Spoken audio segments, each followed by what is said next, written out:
Hi, accredited investors. Hey, I'm so excited. We got a new deal right now. It's a 46 unit building, brick, solid brick, in the race horse capital of the world, Lexington, Kentucky. Rents on this thing, they're 15% below what the market rate is around it. I know because we own several buildings in the area. We're buying this one 15% less. To learn more, all you have to do is go to homeinvest.com or click on the description down below. Inside the description, you'll see a link down there. Remember, always consult with a tax advisor, a financial planner, or attorney before making any investment decisions. Having said all that, all you have to do is go to homeinvest.com or click on the link that you'll find down in the description down below. Thanks, God bless. Enjoy the show. Are you a landlord who is looking to go from 2 or 3 properties into a multifamily and get started on that path? If so, this is going to be the podcast for you. If you're new to this show, his name is Nate Armstrong. He is the CEO and founder of Home Invest. My name is Steve Warner. I'm the Chief Revenue Officer, and you're listening to Purpose Driven Passive Profits. Our purpose here is to help you be great stewards of what God has given you so that you can go out, become financially free, and create the ripple in the world, change the world for the better. Today, we are going to be jumping into the second part of our 3-part series. The first part was how you find great multifamily properties. The second part, which we're getting into today, is how do you get that property under contract? What's the process for that? How do you come up with the earnest money, and what kind of earnest money do you need to have? And then the third one, which we'll be getting into later, is going to be all about the underwriting and due diligence. Nate, let's go ahead and jump into it. How do you get one of these multifamilies under contract? It's a little bit different than dealing with a single family. Yeah, so you want to establish the terms of the deal. That's what you're going to buy it for, when the inspection period is, what is the due diligence period in total? Do you have a financing contingency? You want to establish all of those items verbally with the seller, or if there's a broker involved, with the broker upfront. Once you've established it verbally, then you're going to submit what's called a letter of intent. That's like the step before the contract. It's just to recap everything in writing, so then the seller has a chance to digest it and say, yes, this is something that I want to advance and turn into a contract. So it starts with a letter of intent. So, Nate, let's unpack letter of intent. Is this like a 5-page document, a 1-page document? And what are some of the key things that need to be on there? I know it's just basically what you said is an outline of the offer. How nitty-gritty do you have to get, and is it legally binding? Yeah, it's anywhere from 1 page up to the longest letter of intent I've seen is 7 pages. Generally speaking, though, you'd see about 2 pages in a letter of intent. Most of them are non-binding. There's usually a sentence on there that says this is a non-binding letter of intent. You could certainly make it binding if you really wanted to, but the majority of them are non-binding. The big majors are purchase price, EMD, which stands for earnest money deposit. How much money is going to be deposited into some kind of escrow account to be held as the transaction's waiting to close. The next one is, what are the contingencies? Are you having a contingency based on a lender approving the deal? Are you having a contingency based on an inspector walking through and giving a thumbs up on it? Outlining those contingencies is a huge part of the letter of intent. How long of a period is that? What are the exact parameters that you're looking for? If it is a financing contingency, generally they want you to lock down what is the exact interest rate range you're looking for, what are the terms of the loan you're looking for, and what is the down payment you're going to have on the loan. Those are really the meaty parts of the letter of intent.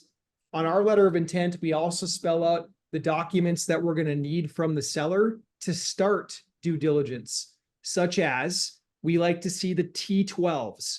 If I put that in 10-year-old terms, I got a 10-year-old boy, Bianco. I always explain that the T12s are the trailing 12 months of expenses. I want to see the income and the expenses on the property.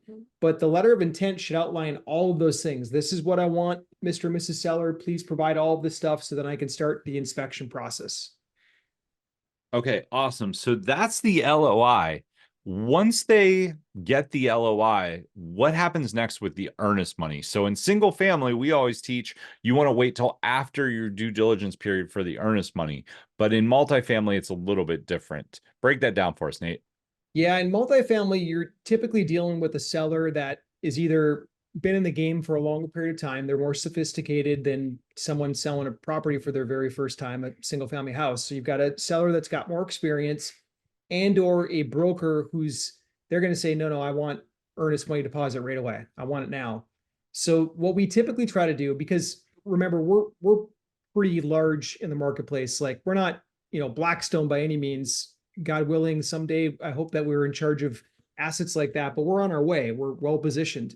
And so we're doing a lot of deals at once. As an example, at the time that we're recording this right now, we have 8 deals that we're examining under a microscope right now. And we could say yes to any of the 8 right now. I know we're saying yes to at least 2 of them. We would probably say yes to a third of 3 of 8 as well. And so earnest money becomes a real thing in our business. We have to stroke big checks that sit in an escrow account and they're locked up. So what we're trying to do as a business at all times is make sure that we're not tying up capital unnecessarily. So what we do with a letter of intent is we draft on it that we will deposit earnest money once all due diligence documents have been provided to us. It actually says that we'll deposit the earnest money 3 days after all due diligence documents have been provided to us. Now, if I could take that a step further, Steve, and this is the part you want to take a mental note of, all due diligence documents, we're very specific. We want the financials. We want the leases. We want the aged receivables, which is like basically like I want everything. I want a very detailed report of every expense and every lease that's happened on this property. I want the vendor contracts. I want the guy that's doing the lawn care. I want that contract. And what the reason that we get so specific is because sometimes sellers, they'll give you like 5 out of 40 leases and they'll say, yeah, they're all pretty much the same. No. I'm not starting my due diligence until I have everything. That way there, I feel comfortable to move forward. That usually buys us about 2 weeks with that piece of language right there as they gather the documentation. Okay. So Nate, let's keep this process rolling. So you get the LOI out, you're getting the documents in. Once you have all the documents in, what amount of money are we usually talking about for earnest money? Yeah, it depends on the purchase price, but minimum of $10,000 for larger commercial. Usually it's like $100,000 to $300,000 for these larger commercial multifamily properties. And is it refundable if we don't close? Great question. 2 years ago, the marketplace was trading at such a fast pace that sellers were pretty much demanding non-refundable earnest money. We don't do that today. Today, the market's completely different. It's so funny how the pendulum swings back and forth in the real estate game. It's all supply and demand.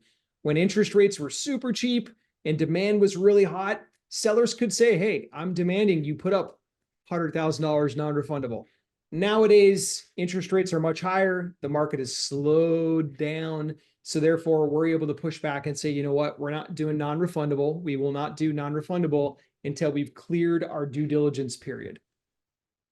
That's the key right there. So if we put together the timeline, it's LOI, you're going to start collecting the documents. Once you have the documents, you are going to have to put up somewhere between $10,000 and $100,000, maybe a little bit more. That money then is refundable till the end of the due diligence period, at which time it becomes non-refundable, and then you close on the property, or you don't close and you walk away from the money. Does that sound correct? Did I leave anything out? You got it. Nailed it. Okay.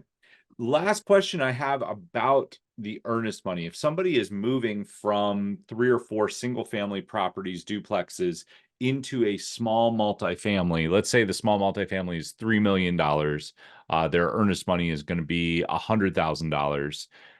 Where can they get that money? What is a good place? Can they pull from a HELOC? Should they go borrow money against the other properties? Can they raise the money? How do you think people should come up with the earnest money for their first property? Yeah, if someone owns existing real estate right now, they've owned it for some period of time, let's just say 5, 10, 15 years, then it's really important that they understand the business asset that they have. They have tenants every single month that are depositing money into their account. That account is then paying for the bank payment. The bank payment is then paying down the principal on the loan, which means they're creating equity every single month in these properties. And we all know what happened during the COVID years, that equity shot through the moon because values were going up so fast. So if someone is sitting on a whole bunch of equity right now, that means the value of their properties has gone up way past their loan value. If they're sitting on that equity and not doing anything with it, they're kind of, I don't want to say being wasteful, but they're just not using all the talents that God has given them. And I would highly encourage anyone with a lot of equity to explore what you can do. So easiest thing to do is you go to a community bank or a credit union that's located very close to the property, within 30 miles of the property. And you walk in and you call them and you say, hey, I own these properties. I'm looking to utilize some of the equity in them. I'd like to talk to a commercial or business loan person. Can you set me up with a commercial or business loan person? And then once you got that person on the phone or in person, you just explain to them, I've got equity in these properties. Would you guys be willing to give me a line of credit against that equity that I can use for future purchases? And then that would establish a whole nother potential line of credit to go out there and acquire more properties or use it for earnest money or anything else related to the business. Awesome. So there you go, guys.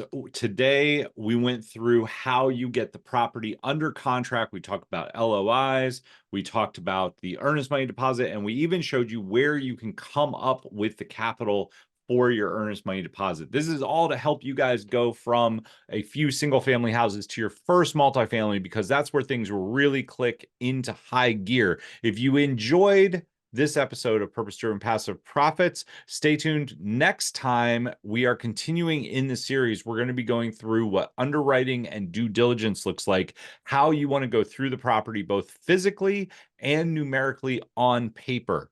Until then, you've been listening to Purpose Driven Passive Profits. Our goal is to help you be great stewards of what God has given you, going out and doubling using the skills that you have. We'll see you next time here on Purpose Driven Passive Profits.